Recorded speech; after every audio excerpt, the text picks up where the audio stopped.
मौजूद हैं घोसी लोकसभा क्षेत्र के अंतर्गत और आपको बता दें कि हमारे साथ बने हुए हैं बसपा के कद्दावर नेता कहलाते हैं अभिषेक सिंह जी, और इनसे हम जानेंगे कि बसपा का क्या यहाँ पे माहौल है। देखा जाए प्रत्याशी यहाँ पे सभी प्रत्याशी जो मैदान में उतरे हैं और लोगों का कहना है कि लड़ाई यहाँ त्रिकोणीय है।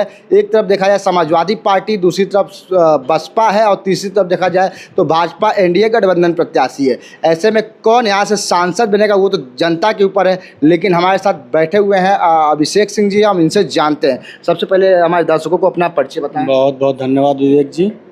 अभिषेक परमार। क्या लग रहा है इस बार की लड़ाई जो है जनता कह रही है त्रिकोणीय है, आप कैसे देखते हैं उसको?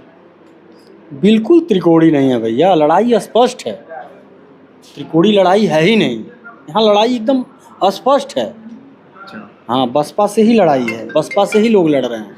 ओम प्रकाश राजभर लगातार दावा कर रहे हैं अपने लड़के को लेकर, और देखा जाए तो मंत्री रोड पे उतर पड़े हैं अपने लड़के को लेकर और लगातार लोगों में बने रह रहे हैं और लगातार उनका बयान निकल के सामने आ रहा है। एक से एक उनका बयान निकल, उस पर क्या कहेंगे? विवादित बयान भी उनका आ रहा है। उनका पूरा बयान जो रहता है बेबुनियाद रहता है, उन बयानों में कोई दम नहीं रहता है, और बेबुनियाद पे टिप्पणी कोई करे तो क्या मतलब बताइए। उन्होंने अभी हाल ही में राजा भैया को लेकर टिप्पणी किया, उसको लेकर क्या कहेंगे? राजा भैया एक माने जाने हस्ती हैं, उनको मैं बता दूं, जैसे ओम प्रकाश राजभर जी को ना उनको इतिहास पता है, ना भूगोल पता है, ना कल्चर पता है, और तीनों चीज़ से वो गए हैं। तो जिसको इतिहास पता नहीं, भूगोल पता नहीं, कल्चर पता नहीं, वो अपने आप को नेता समझे तो वो उसकी बेवकूफ़ी है। अभी 26 मई को प्रधानमंत्री नरेंद्र मोदी जी का कार्यक्रम जनपद मऊ में लगा हुआ है, और आपको बता दें कि ये 10 सालों बाद नरेंद्र मोदी फिर यहाँ जनपद मऊ में आगमन उनका हो रहा है। और 2014 की बात बता दें आपको कि 2014 में जन समर्थकों का इतना हुजूम उमड़ा था कि लोग यहाँ देखने के लिए तरस गए थे कि किसकी रैली है। लेकिन इस बार 26 मई को प्रधानमंत्री आ रहे हैं, तो इस बार लोग कैसे उसको देखेंगे? देखिए, इस बार तो हो सकता है बड़ी पोटली आए, बड़े नोटों के बंडल आए, हो सकता है पैसे बांट के उससे भी अधिक भीड़ बुलाई जा सकती है। सारे सिस्टम को हाईजैक आपने किया है, लोकतंत्र ख़त्म होने को जा ही रहा है, किसी को खुल के अपना चुनाव प्रसार करने ही नहीं दिया जा रहा है। कोई प्रत्याशी आपसे अलग हट के चुनाव लड़ना चाह रहा है तो उसको आप लोग शिकंजे में और कटघरे में ला के खड़ा कर दे रहे हैं। तो कुछ भी पॉसिबल है भैया। अभी जौनपुर धनंजय सिंह पे हम बात कर लें कि धनंजय सिंह की पत्नी ने वहाँ से पर्चा दाखिला किया था और चुनाव लड़ने की तैयारी की थी, लेकिन देखा जाए तो वहाँ से उनका टिकट कट गया। लेकिन लोगों का ये भी मानना है कि उन्होंने अपना टिकट खुद वापस करे, उसको कैसे देखते हैं? किसी भी व्यक्ति को जब आप प्रताड़ित करेंगे तो जाहिर सी बात है, या तो वो आदमी आत्महत्या कर ले या तो जैसे है वैसे साइलेंट हो जाए। तो यहाँ अगर हट के आप राजनीति करना चाहेंगे तो आपकी राजनीतिक हत्या कर दी जाएगी, नहीं तो आप उनका बन के रहिए, उनके पार्टी में रहिए, उनके लिए प्रचार करिए, उनके लिए वोट मांगिए, तब आप सही रहेंगे। नहीं तो आप अपनी कुव्वत से नेता नहीं बन पाएंगे। भाजपा कह रही है कि भाजपा सरकार में क्षत्रिय समुदाय को काफ़ी तवज्जो दिया गया है और काफ़ी उन लोगों को सम्मान दिया गया है, आप कैसे देखते हैं? मुझे तो नहीं लगता। किधर से बताइए?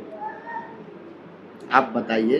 नहीं बताइए, अगर आपके पास भी कोई डाटा हो तो बताइए। ये तो पहले छत्री के कितने एमएलए रहते थे, पहले छत्री के कितने सांसद रहते हैं, आज के डेट में बीजेपी ने कितने सांसद दिए हैं और कितने टिकट दिए हैं, उसको आप गिन लीजिए। मात्र मुझे लगा 13। योगी जी तो हैं मुख्यमंत्री ना? बिल्कुल हैं। तो मुख्यमंत्री देखिए, योगी जी को तो पहले कोई जानता ही नहीं था कि वो भी क्षत्रिय समुदाय से आते हैं। जानता था? नहीं जानता था। तो मुझे नहीं लगता वो संत महात्मा हैं। उनको किसी जात में, समुदाय में बांटा जाए तो ये गलत चीज़ है।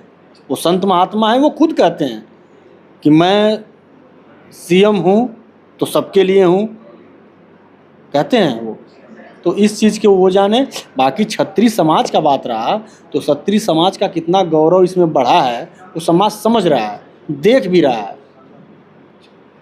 एक चीज़ और आपसे पूछना चाहूँगा कि क्या लग रहा है कि कल्पनाथ राय के बाद अब तक घोसी का विकास नहीं हो पाया, ये जनता कहती है। क्या लग रहा है घोसी के विकास के लिए कौन उत्तम हो सकता है घोसी से? देखिए, कल्पनाथ राय जी विकास पुरुष थे, इसमें दो राय नहीं है। और वो जो काम करके गए, जो काम उनका अधूरा काम था, वो बालकृष्ण चौहान जी ने ही करवाया। वो जब चले गए, दिवंगत हो गए, तो उनके अधूरे कार्य को बालकृष्ण चौहान जी ने सांसद बनने के बाद कराया।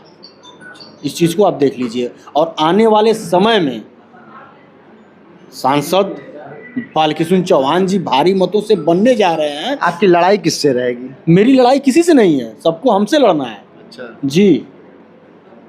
तो ये थे हमारे साथ अभिषेक सिंह जी, जो बसपा के नेता हैं और यहाँ लोगों में बने हुए हैं।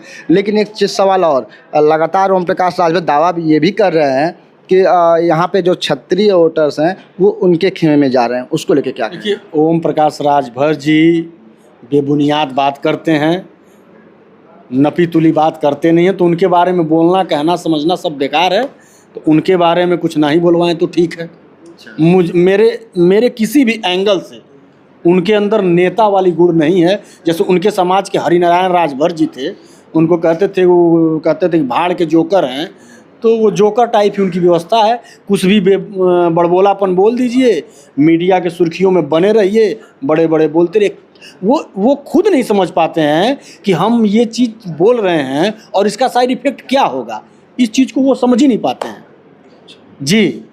तो चलिए, हमारे साथ बने हुए थे अभिषेक सिंह जी, बसपा के नेता हैं और इन्होंने काफ़ी दावे किए हैं बसपा को लेकर। और जनपद मऊ से विवेक चौहान की रिपोर्टिंग। धन्यवाद।